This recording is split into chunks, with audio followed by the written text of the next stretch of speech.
Hello students, myself Dinesh Chauhan. Today we will be study about ploidy and syndrome. Ploidy बेटा इसको पढ़ने से पहले हमें क्रोमोसोम के विषय में जानना होगा। क्रोमोसोम यानी कि ह्यूमन बीइंग्स में टोटल नंबर ऑफ क्रोमोसोम्स कितने होते हैं बेटा? 46 होते हैं।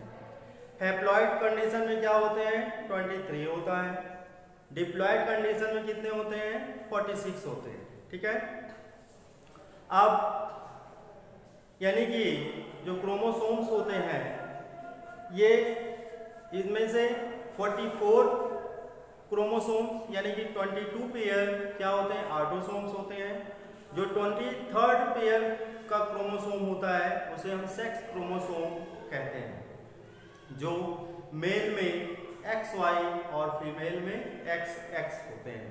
तो इतना क्लियर हुआ बेटा कि मनुष्य में टोटल नंबर ऑफ क्रोमोसोम 46, अगर पेयर में कहेंगे तो 23 पेयर, इसमें से 22 या पेयर या 44 ऑटोसोम्स और 1 पेयर या 2 क्रोमोसोम्स क्या होते हैं? सेक्स क्रोमोसोम्स होते हैं। लेकिन अब जो ड्यू टू म्यूटेशन यानी कि उत्परिवर्तन के कारण गुणसूत्रों की असामान्य संख्या बच्चों में देखने को मिलती है। उत्परिवर्तन क्या होते हैं बेटा? यानी कि तमाम रेडियो एक्टिव रेज होती हैं, अल्ट्रावायलेट रेज होती हैं, रेडियो एक्टिव सब्सटेंस होते हैं जो हमारे जीन्स को इफेक्ट करते हैं। ठीक है। तो इनसे जो है छोटे छोटे जो बॉडी में चेंज होते हैं उसे हम क्या कहते हैं? उत्परिवर्तन कहते हैं। तो उत्परिवर्तन के कारण जो चाइल्ड होते हैं बच्चों में गुणसूत्रों की संख्या कुछ असामान्य दिखाई देती है, यानी कि कुछ में कुछ कम हो जाते हैं या अधिकता हो जाती है। तो इसे एबनॉर्मलिटीज कहते हैं। एबनॉर्मलिटीज कहते हैं। ठीक है। विकार या एबनॉर्मलिटीज कहते हैं। अब ये डिस्टर्बेंस एबनॉर्मलिटीज 2 टाइप्स का होता है, यूप्लॉइडी और एन्यूप्लॉइडी। यूप्लॉइडी इसमें ज्यादातर घटनाएं प्लांट में दिखाई देती हैं। यूप्लॉइडी कई प्रकार का होता है। मोनोप्लॉइडी, पहले इसके विषय में पढ़ेंगे। मोनोप्लॉइडी, ट्राइप्लॉइडी एंड टेट्राप्लॉइडी। मोनो मीन्स क्या होता है बेटा? सिंगल। ठीक है। क्रोमोसोम ऑलवेज पेयर में होते हैं, जोड़ी में होते हैं। ठीक है। मान लीजिए सपोज ह्यूमन बीइंग्स का अगर एग्जांपल लें तो उसमें 22 पेयर क्या है? ऑटोसोम्स है और 23वीं जोड़ी का गुणसूत्र सेक्स क्रोमोसोम्स है। तो जो ऑटोसोम्स हैं और सेक्स क्रोमोसोम्स हैं इसमें अलग अलग तरह के डिसऑर्डर यानी कि विकार एबनॉर्मलिटीज पाई जाती है। ठीक है। तो मोनोप्लॉइडी, ये इस मोनोप्लॉइडी में क्या होता है? इसमें जो क्रोमोसोम होते हैं यानी कि जैसे ये पेयर में क्रोमोसोम है, ठीक है, ये क्रोमोसोम है पेयर में,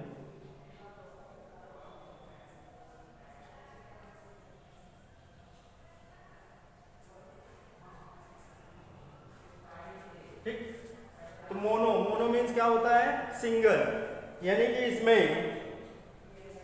2 के बजाय एक गुणसूत्र, जब एक गुणसूत्र क्रोमैटिड्स रह जाता है तब इस दशा को मोनोप्लॉइडी या हैप्लॉइडी, इसे हैप्लॉइड कंडीशन भी कहते हैं। हैप्लॉइड अगुणित, हैप्लॉइड या अगुणित यानी कि जैसे ये पेयर है, ठीक है, इसमें 2 के बजाय एक गुणसूत्र का क्रोमैटिड्स हो तब इसे हम मोनोप्लॉइडी या हैप्लॉइड कंडीशन कहेंगे। इसमें क्या हो जाएगा कि 2n-1 हो जाएगा। ठीक है। 2n-1 यानी कि 2 के बजाय एक रहेगा तो उसे मोनोप्लॉइडी कहेंगे। ट्राइप्लॉइडी, ट्राई में 2 के बजाय कितने हो जाएंगे? 3 हो जाएंगे, यानी कि इसमें एक क्रोमैटिड्स और आकर के यदि जुड़ जाए तो इस कंडीशन को हम ट्राइप्लॉइडी कहेंगे। यानी कि ये 3n हो जाएगा, 3n या 3x, 3n, ठीक है। ये क्या हो गया, n। हैप्लॉइड, इसको क्या कहेंगे, हैप्लॉइड, अगुणित, अगुणित द्विगुणित पहले ही आप जानते हैं, तो ये हैप्लॉइड हो गया। इसमें 2 के बजाय कितने हो गए, 3, ट्राइप्लॉइड ही है, तो ये ट्रिप्लॉइड, त्रिगुणित, ठीक है। फिर उसके बाद है टेट्राप्लॉइड, टेट्रा यानी कि इसमें 3 से अधिक, यहां पर 4 हो जाए, 4, 2 के स्थान पर कितने क्रोमैटिड हो जाए, 4 हो जाए, तो इसे क्या कहेंगे, 4n या टेट्राप्लॉइडी, टेट्राप्लॉइडी या 4n कहेंगे, ठीक है। और यह दशा कब उत्पन्न होती है, यानी कि जब मियोसिस सेल डिवीजन होता है during gamete formation, gamete formation के समय जब अर्धसूत्री विभाजन होता है, तो उस समय जैसे ओवम है, ओवम क्या है, हैप्लॉइड स्ट्रक्चर है, एक ओवम को यदि 2 स्पर्म फर्टिलाइज कर दे, 2 स्पर्म फर्टिलाइज कर दे, तो वो क्या हो जाएगा, यानी कि 3n हो जाएगा। ओवम का क्या, ओवम क्या है, हैप्लॉइड है, यानी कि n, और 2 स्पर्म उसको फर्टिलाइज करेंगे तो 2 n ये हो गया, तो क्या हो जाएगा, त्रिगुणित, 3n स्ट्रक्चर्स बन जाएगा, 3n स्ट्रक्चर्स, यानी कि जो जाइगोट बनेगा उसे 3n या ट्रिप्लॉइड कहेंगे, ठीक है। ये तो हो गया बेटा यूप्लॉइडी। अब हम लोग पढ़ेंगे एन्यूप्लॉइडी के विषय, ठीक है। इतना क्लियर हुआ तो हटा देते हैं। अब पढ़ेंगे एन्यूप्लॉइडी के विषय में। एन्यूप्लॉइडी में क्या होता है, इसमें क्रोमोसोम की संख्या चाहे ऑटोसोम्स हो चाहे सेक्स क्रोमोसोम्स हो, उसमें घट बढ़ जाती है, तब उसे हम एन्यूप्लॉइडी कहते हैं। अगर ऑटोसोम्स में संख्या घट बढ़ रही है तो उसे ऑटोसोमल एन्यूप्लॉइडी या एन्यूप्लॉइडी, अब इसे हम सिंड्रोम, यानी कि जो विकार एबनॉर्मलिटीज उत्पन्न हो रहे हैं, ठीक है, उसे हम सिंड्रोम कहते हैं। तो ऑटोसोमल एन्यूप्लॉइडी के कारण ये सिंड्रोम उत्पन्न होंगे, ठीक है। Down syndrome, Edward syndrome, cry-do-chat या कैट-क्राई सिंड्रोम, ठीक है, क्राई-डू-चैट या कैट-क्राई सिंड्रोम, और उसके बाद पटाउस सिंड्रोम, पटाउस, यानी कि 4 सिंड्रोम ये ऑटोसोमल क्रोमोसोम्स, ऑटोसोम पे होते हैं, यानी कि 22वीं जोड़ी तक ऑटोसोम्स होते हैं, उसमें जो है अलग अलग ऑटोसोमल पेयर्स पर ये सिंड्रोम उत्पन्न होते हैं, ठीक है। कौन कौन से, डाउन्स, एडवर्ड, क्राई-डू-चैट या इसे कैट-क्राई भी कहते हैं, और पटाउस सिंड्रोम उत्पन्न होते हैं ऑटोसोम से। अब इसे एक एक के विषय में हम लोग पढ़ेंगे, ठीक है। पहला है डाउन सिंड्रोम, ये दोनों मोस्ट इंपॉर्टेंट है, मोस्ट इंपॉर्टेंट है एग्जाम की दृष्टि से, ठीक है, बहुत अच्छा।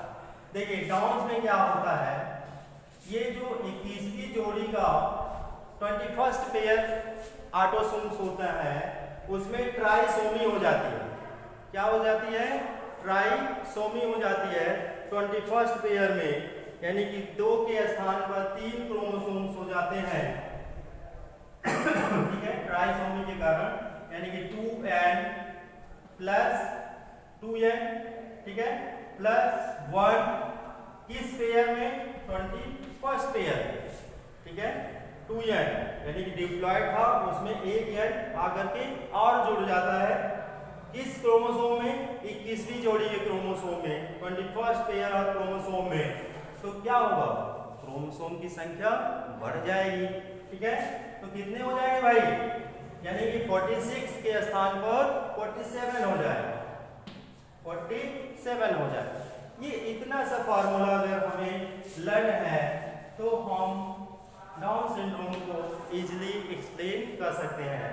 इसे मंगोली जड़ता, मंगोलॉइड इडियोसी भी कहते हैं, ठीक है। इसमें 21वीं जोड़ी के ऑटोसोम्स में ट्राइसोमी के कारण यह सिंड्रोम उत्पन्न होता है। अब इसके लक्षण क्या हैं, डाउन सिंड्रोम के लक्षण क्या है? लगभग 700 बच्चों में से एक बच्चा इस सिंड्रोम से ग्रसित होता है।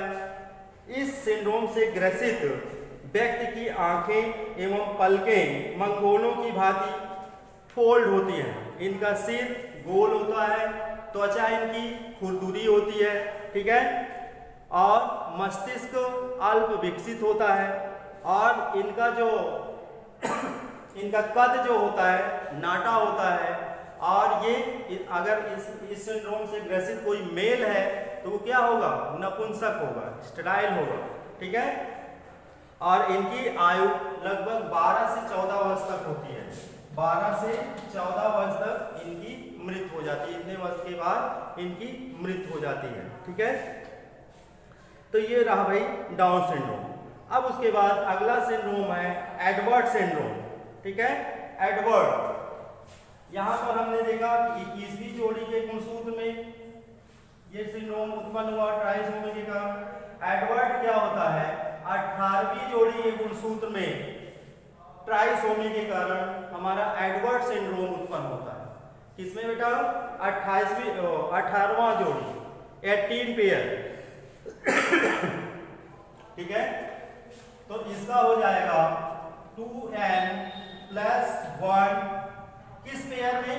18 पेयर में, ठीक है। अब क्रोमोसोम यानी कि यहाँ पर 18वीं जोड़ी के क्रोमोसोम में ट्राइसोमी के कारण एडवर्ड सिंड्रोम उत्पन्न होता है और इसमें भी क्रोमोसोम की संख्या इंक्रीज हो जाएगी। बस इतना सा फार्मूला हमको लर्न करना है और एडवर्ड सिंड्रोम हमारा क्लियर है। यही मेन बात होती है, मुख्य बिंदु होता है इस सिंड्रोम का। अब इसके 2-3 लक्षण लिख देंगे, ठीक है। एडवर्ड सिंड्रोम से ग्रसित जो बच्चे होते हैं उनके कान जो होते हैं विकृत, डिजेनरेट होते हैं, ठीक है। और इनका जो नर्वस सिस्टम होता है, तंत्रिका तंत्र, वो डिस्टर्ब होता है। मस्तिष्क अल्प विकसित होता है, ठीक है। लगभग 8000 नवजात शिशुओं में से एक शिशु एडवर्ड सिंड्रोम से ग्रसित होता है, ओके। अब उसके बाद नेक्स्ट सिंड्रोम हम लोग पढ़ेंगे क्राई डू चैट या कैट क्राई सिंड्रोम। इसमें क्या होता है भाई, ठीक है। अब ये जो क्राई डू चैट सिंड्रोम होता है ये 5वीं जोड़ी, अभी देखिए सब 21 जोड़ी तक ऑटोसोम्स है, सब 21 के पहले ही ये डिस्टर्बेंस हो रहा है, ये सिंड्रोम। तो ये किसमें होगा? 5वीं, 5th पेयर ऑफ क्रोमोसोम में ट्राइसोमी के कारण क्राई डू चैट सिंड्रोम उत्पन्न होता है, ठीक है। अब इसका जो हम बना लेंगे भाई, यानी कि 2n + 1 किस पेयर में बेटा? 5th पेयर में, ठीक है। अब क्या हो जाएगा? 47। ये इतना सा फार्मूला आपको लर्न करना है, कोई दिक्कत? ठीक है, यानी 2n + 1 यानी इस पेयर के ऑटोसोम्स में ट्राइसोमी के कारण क्राई डू चैट सिंड्रोम उत्पन्न होता है। 5th पेयर के क्रोमोसोम में ट्राइसोमी के कारण क्राई डू चैट सिंड्रोम उत्पन्न होता है। इसे कैट क्राई सिंड्रोम भी कहते हैं। क्यों कहते हैं? क्योंकि यह सिंड्रोम मोस्टली बच्चों में होता है और इसमें जब बच्चा रोता है तो उसकी जो आवाज होती है वो बिल्ली के समान होती है, ठीक है। बिल्ली के समान म्याऊं म्याऊं आवाज निकलती है, यानी कि बिल्ली के समान वो चिल्लाता है, आवाज करता है, इसीलिए इसे कैट क्राई सिंड्रोम के नाम से भी जानते हैं। इसके लक्षण यही है। कैट क्राई सिंड्रोम के और कुछ लक्षण जान लें, यानी कि इस सिंड्रोम से ग्रसित व्यक्ति बच्चे रोते समय बिल्ली के समान आवाज निकालते हैं, ठीक है। यही इसका प्रमुख लक्षण है। अगला जो सिंड्रोम है पटाऊ सिंड्रोम, ठीक है, पटाऊ सिंड्रोम। इसमें क्या होता है भाई? पटाऊ सिंड्रोम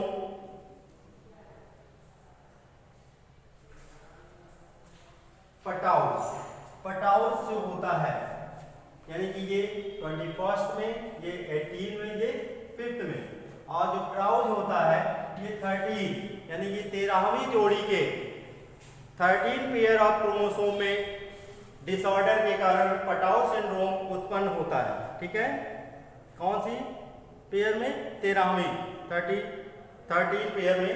तो इसका जो है फॉर्मूला बना लें, इस तरीके से आप लर्न करेंगे तो इजीली आपको लर्न हो जाएगा। यानी कि 13 पेयर में ट्राइसोमी हो जाती है 2n + 1। ठीक है, किस पेयर में बेटा? 13 नंबर के पेयर में क्रोमोसोम बढ़ जाएगा 47। बस इस तरह से आप एक इतनी सी बात पे इस तरह से आप लर्न करेंगे, इसलिए आपको सिंड्रोम पूरा लर्न। जो पटाउ सिंड्रोम है वो 13वीं जोड़ी में ट्राइसोमी के कारण उत्पन्न होता है। अब इसके कुछ लक्षण जान लेते हैं कि इस लक्षण से ग्रसित बच्चों में क्या उसके बॉडी में डिस्टरबेंस हो जाते हैं। तो उसमें क्या होता है, जो पैलेट होता है, तालु होता है, उसमें दरारें आ जाती हैं। ठीक है, तालु में दरारें आ जाती हैं। इसके अलावा उनका जो मस्तिष्क होता है वो अल्प विकसित होता है, इनमें बहरापन होता है और इनका जो हार्ट होता है, हृदय व अन्य तंत्रिका तंत्र जो है वो इरेगुलर होता है, अनियमित प्रकार से कार्य करता है। ठीक है, और जो इसकी खास बात है कि पटाउ सिंड्रोम से ग्रसित जो बच्चे होते हैं वो अधिकतम 3 माह तक ही जीवित रह पाते हैं। ठीक है, अभी तक बेटा हमने पढ़ा ऑटोसोम एनीप्लॉइडी का, जो ऑटोसोम्स में जो सिंड्रोम उत्पन्न होते हैं वो इनके विषय में हमने जाना। अब हम लोग पढ़ेंगे सेक्स क्रोमोसोम में कौन कौन से सिंड्रोम जो है उत्पन्न होते हैं। ठीक है, इसमें से ये 2 मोस्ट इंपॉर्टेंट है और इस फार्मूले के अकॉर्डिंग आप इजीली इस टॉपिक को क्लियर कर लेंगे। अब चलते हैं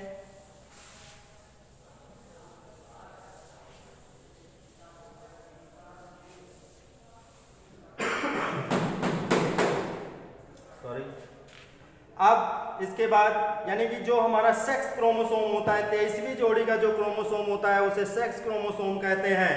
उसमें कमी या अधिकता के कारण कौन कौन से सिंड्रोम उत्पन्न होते हैं? 2 सिंड्रोम होते हैं, टर्नर्स एंड क्लाइनफेल्टर्स।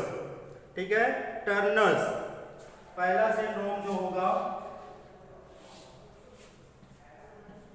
Turner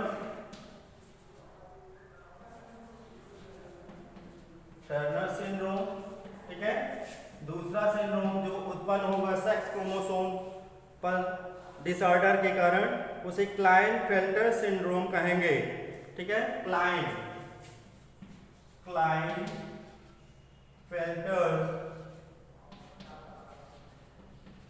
syndrome. दो सिंड्रोम ये सेक्स क्रोमोसोम पर कमी या अधिकता के कारण उत्पन्न होते हैं, टर्नर्स एंड क्लाइनफेल्टर्स। ठीक है, अब टर्नर्स के विषय में जानेंगे। टर्नर्स सिंड्रोम ये मेल और फीमेल दोनों में ये सिंड्रोम होता है और इसमें क्या होता है, जो सेक्स क्रोमोसोम होता है वो मोनोसोमिक कंडीशन में आ जाता है। ठीक है, इसमें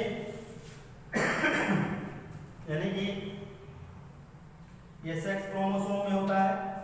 अगर मेल और फीमेल दोनों में होता है भाई, अगर ये मेल है, मेल में सेक्स क्रोमोसोम क्या होता है भाई? एक्स वाई होता है। फीमेल में सेक्स क्रोमोसोम क्या होता है? X x. और इसमें मोनोसोमिक यानी कि 2 के बजाय क्या हो जाता है? एक ही गुणसूत्र बचता है। ठीक है, तो इसमें अगर होगा तो केवल y ही बचेगा, इसमें केवल होगा, इसमें अगर होगा तो केवल एक x ही बचेगा, मोनोसोमिक, एकाद सूत्रता। ठीक है, तो इसमें 46 - 1 45 क्रोमोसोम ही बचते हैं। ठीक है, यानी कि जो टर्नर सिंड्रोम्स होता है वो sex chromosomes male and female दोनों में होते हैं और इसमें जो सेक्स क्रोमोसोम्स होता है वो सिंगल फॉर्म में होता है, यानी कि 2n, इसको इस प्रकार से भी लिख सकते हैं 2n - 1। 2n कितना हो जाएगा भाई? 46 एन, एक उसमें क्रोमोसोम घट गया तो आपका बचेगा 45। ये क्या हो गया? Turner syndrome. ठीक है। अब यानी कि अगर इनका कैरियोटाइप हम बनाना चाहें तो जैसे कि अगर मेल है तो मेल का कैरियोटाइप क्या हो जाएगा? 2A। A मींस क्या हो जाएगा? ऑटोसोम। ठीक है, ऑटोसोम से कोई डिस्टर्बेंस नहीं है। प्लस क्या हो जाएगा? अगर मेल है तो Y। ठीक है। अगर फीमेल है, फीमेल का अगर कैरियोटाइप बनाएंगे 2A प्लस X, यानी कि 2A कितना हो गया? 44 हो गया, और एक ये 45। इस प्रकार से भी आप इसको समझ सकते हैं। मोनोसोमी यानी कि एकाधिक सूत्रता के कारण यह सिंड्रोम उत्पन्न होता है। किसमें एकाधिक सूत्रता? लिंग गुणसूत्र में। ठीक है। कौन सा सिंड्रोम उत्पन्न होगा? टर्नर सिंड्रोम उत्पन्न होगा। अब इसके लक्षण जानेंगे। यानी कि जो टर्नर सिंड्रोम्स होता है इसमें यह लगभग 5000 स्त्रियों में से एक स्त्री इस सिंड्रोम से ग्रसित होती है। ऐसी स्त्रियों का शरीर एवं जननांग अल्प विकसित होने के कारण ये स्टेराइल यानी कि बांझ होती है, नपुंसक होती है, यानी कि इनमें बच्चे पैदा करने की क्षमता नहीं होती है। ठीक है, टर्नर सिंड्रोम से ग्रसित स्त्रियों में। और इनके जो ओवरी होते हैं, अंडाशय होते हैं, वो अल्प विकसित होते हैं। जब अंडाशय यानी कि ओवरी अल्प विकसित होता है तो जो फीमेल हार्मोन बनता है, फीमेल हार्मोन ओवरी से क्या बनता है? एस्ट्रोजन बनता है। ठीक है, तो एस्ट्रोजन का जो है सेक्रेशन नहीं होगा। जब एस्ट्रोजन का सेक्रेशन नहीं होगा तो जो पूरे फीमेल कैरेक्टर हैं, फीमेल कैरेक्टर के लिए कौन सा हार्मोन रिस्पॉन्सिबल होता है? एस्ट्रोजन। तो एस्ट्रोजन के अल्प स्राव या न स्राव होने के कारण जितने भी फीमेल कैरेक्टर्स हैं उनका डेवलपमेंट इस सिंड्रोम से ग्रसित महिला में नहीं है। ठीक है। अब उसके बाद हम लोग पढ़ते हैं अगला syndrome, Klinefelter syndrome. Klinefelter syndrome इसमें क्या होता है कि इसमें अधिकता हो जाती है, ट्राइसोमी हो जाती है। वहां पर मोनोसोमी हमने जाना और यहाँ पर 2n+1 हो जाता है। इसको हटा दें। ये टर्नर सिंड्रोम हो गया भाई। टर्नर सिंड्रोम में मोनोसोमी के कारण हो जाता है सेक्स क्रोमोसोम में, और अब क्लाइनफेल्टर्स में इसमें ट्राइसोमी हो जाती है। ट्राइसोमी यानी कि ट्राइसोमी क्या हो जाएगा भाई? 2n+1। ठीक है। अगर मेल है, ठीक है, मेल है तो मेल में सेक्स क्रोमोसोम क्या होगा? X, Y होता है, N और लग जाएगा प्लस X हो जाएगा, तो ये XY हो सकता है। अगर फीमेल है, ठीक है, तो इसमें XX होता है प्लस X और कर देंगे तो ये XX हो सकता है। ठीक है, इस तरह से ये क्लाइनफेल्टर सिंड्रोम बनता है। इसमें एक अतिरिक्त Y गुणसूत्र या एक अतिरिक्त X गुणसूत्र जुड़ने के कारण इनमें जो शरीर में पुरुषों जैसे लक्षण हो जाते हैं और मेल में स्त्रियों जैसे लक्षण हो जाते हैं। पुरुषों में शुक्राणु नहीं बनते हैं और इनका शरीर स्त्रियों जैसा हो जाता है। ठीक है, इनकी आवाज, इनका जो एटीट्यूड है मेल का जो है कैसा हो जाता है? फीमेल जैसा हो जाता है। ठीक है, और ऐसे पुरुष यानी कि ऐसे मेल व फीमेल दोनों क्या होते हैं? नपुंसक होते हैं, बंद होते हैं, स्टेराइल होते हैं। यानी कि किसी में अगर क्लाइनफेल्टर सिंड्रोम से ग्रसित मेल एंड फीमेल भी क्या होते हैं? स्टेराइल होते हैं। और लगभग 5000 यानी कि 5000 मेल में से एक मेल क्लाइनफेल्टर सिंड्रोम से ग्रसित हो जाता है। तो ये था बेटा सिंड्रोम। ठीक है, ये क्रोमोसोमल डिसऑर्डर के कारण ये सिंड्रोम उत्पन्न होते हैं। सेक्स क्रोमोसोम में 2 सिंड्रोम होता है, Turner syndrome, Klinefelter syndrome. Turner syndromes में सेक्स क्रोमोसोम की मोनोसोमी के कारण उत्पन्न होता है। क्लाइनफेल्टर सिंड्रोम सेक्स क्रोमोसोम में ट्राइसोमी के कारण उत्पन्न होता है। और जब इसमें ट्राइसोमी हो जाती है तो इसे सुपर मेल सुपर फीमेल भी कहते हैं। तो XXY ये क्या हो जाएगा, सुपर मेल अति नर। XXX ये क्या हो जाएगी, सुपर फीमेल अति मादा। ठीक है, ये क्या होती है, स्टेराइल होती है, नपुंसक होती है। ठीक है, अब ये मुझे उम्मीद है कि ये टॉपिक बच्चों आप लोगों को इस प्रकार से चार्ट के माध्यम से पढ़ने में आसानी होगी, सही प्रकार से क्लियर हो गया होगा। और लास्ट में इस वीडियो को लाइक, सब्सक्राइब एवं शेयर करना मत भूलिए। Thank you.